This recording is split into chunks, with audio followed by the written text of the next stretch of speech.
Eng ko'p keladigan savol, ko'pchilik ayollar nimadan boshlaydi? O'zingizni, yon atrofingizni to'g'ri tanlashdan boshlang. Pulsizlikdan qochishning eng samarali usuli pulliklar yonida bo'lish. Ko'pchilik buni hayratomuz deb hisoblashadi. Qanaqasiga?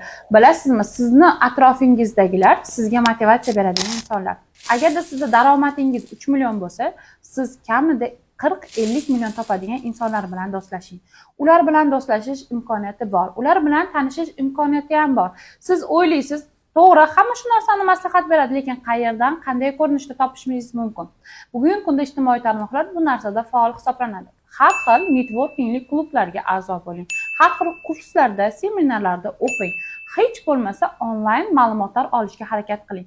Siz harakat qilganingiz sari sizning ongingiz u insonlarni tortib oladi. Shunda nima bo'ladi bilasizmi? Miyangizda atom portlaydi. Sababi, siz har bir topayotgan do'stingizni daromadidan motivatsiya olasiz va sizda biznes qilish xohishi paydo bo'ladi. Shunday qilib siz biznesga kirib kelasiz va daromadingizni 10 baravarga oshirasiz.